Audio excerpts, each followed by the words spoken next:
So you mentioned that you wanted to be a voice actor from a young age. Yes. When did that start then? Walk me through the process. I'm interested. Well, I started liking anime because my sister used to like anime, and then so I used to watch anime with her, and I wanted to become a voice actor when I was in primary school. Oh, very young then. Very young. I didn't even know that was like a job when I was in primary Oh, school. really? I think I was just like funny acting people. I don't know. I just thought the characters just existed. I was like, there are people. Real people involved. Goku's there somewhere in the world, right? Yeah. I'm sure he exists. Yeah, like I was watching Bleach with my sister, and you know Hitsugaya is voiced by Pakuromi-san, who's like, she's like a woman, and she's like voice acting a boy. And so I was really like fascinated by that, and I was like, oh, I really want to become a voice actor. And then from then on, I was kind of like, I told my parents that I wanted to become a voice actor in Japan, and you know, like typical Asian parents, they're like, like that isn't You like want really to be good. an artist. Yeah. What is a voice actor? I've never heard of that job before. Do you need a degree to get it?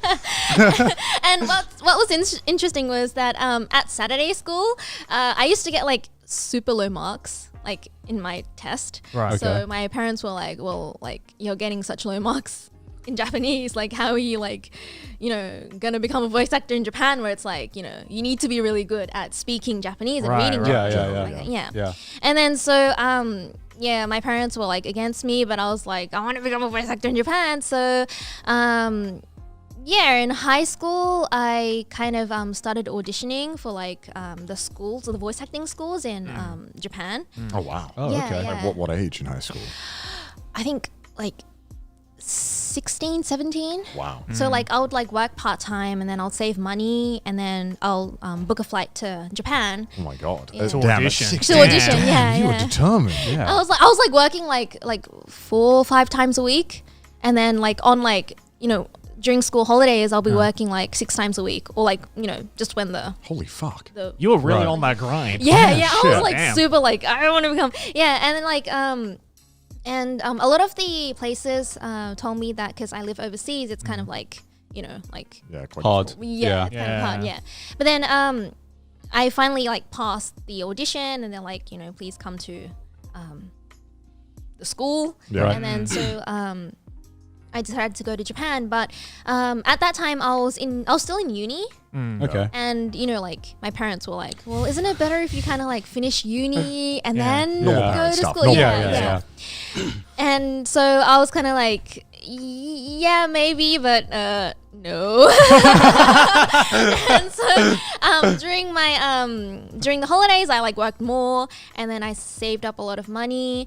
And you know, in Australia, it's like when you're 18, you can kind of decide everything for yourself. Yeah. So like I kind of quit uni without telling my parents. Oh, I think that's like the worst thing you can do, right? It's like number one no-no. That's like one step away from a loaf. Holy fuck! I've never actually heard an Asian kid do that. I felt that in my soul, man. Like thousands of my ancestors just screamed right there. You are the 1% of Asians. Is this what happens when an Asian unlocks like their final form?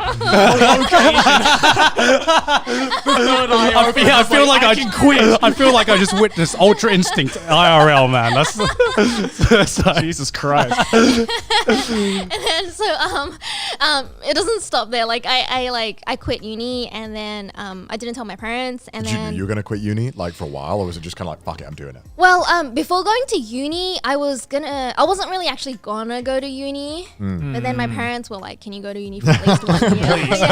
Please, Eugene. And then so I was like, okay, and then I went to uni for 1 year, and then wait, so what was the question you asked? Like, when you went into uni, were you like, yeah, I'm not going to stick with this? Or was it like, you just had enough and you're like, fuck it, I'm moving to Japan? Yeah, I went to the classes there, and I was like, nah, like this is hell nah. I had an idea, but I was like, but I guess I did sign up. Like, I'm not Zuckerberg. I don't have an idea. I can't just quit. Do what? Yeah, and then so I booked the flights to Japan without telling my parents. And I think around a week before the flights, I told my parents that See ya. because my parents were so against me going to Japan. Of course. So like a week before, I told my parents, and by then I had already like booked the packaging. What is it, like the people who come to take your package to send it to Japan? Oh yeah, like yeah, the post yeah. people. And so yeah. So they just like showed up and they were like, what's all this? What's all this thing? So you literally just sort out all the logistics. Yeah. And then Oh my God. one day before like the package goes, you're like, Mum, I'm leaving. BT. By the way, Mum, going to Japan. I have to. When you told them, did like boss music start playing? Like, what? You're like, what happened when you told them? Well, I think my parents weren't expecting me to like act in that way, because like you know, in school I was that girl that was like, you know, I'd like study a lot and then Obedient. and But then then- she'd be like, psych. yeah, and then so when I told her, she was kind of like, okay. It's just like top 10 anime betrayals in real life, right? Jesus. Yeah, but then like, because 18 in Australia is like you're considered like an adult, but 18 in Japan you're still considered like a child, right? Yeah. 20, right? Yeah, 20, 20, yeah, 20 yeah. as an adult, yeah. And then so I had booked the flights to Japan, but I hadn't like rented any like house or like anything.